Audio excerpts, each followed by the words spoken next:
அவன் தினம் காலையிலே கோவில் பக்கம் வருவான்.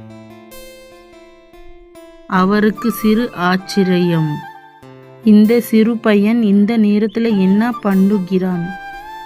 ஏனென்றால் அவங்க அப்பா ஒரு நாள் சொன்னார், கடவுள் வீடு என்னைக்கும் சுத்தமாகவே இருக்கணும்.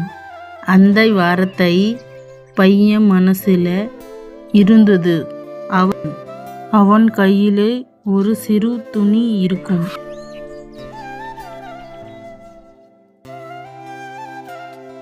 அவன் கடவுள் சிலையை ரொம்ப கவனமா சுத்தம் பண்ணுவான்.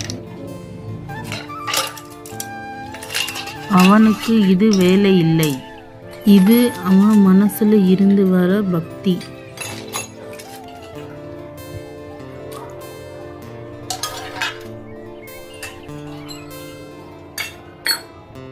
அவன் பூவை சரி பண்ணுவான்.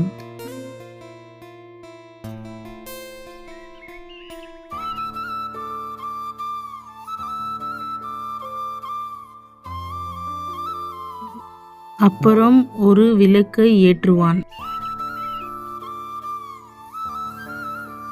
அந்த நேரத்திலே அவங்க அப்பா பார்த்து கொண்டே இருப்பார்.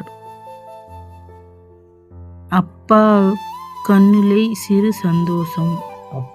பக்தி அது வயதில் இல்லை, மனசிலே இருக்கும்.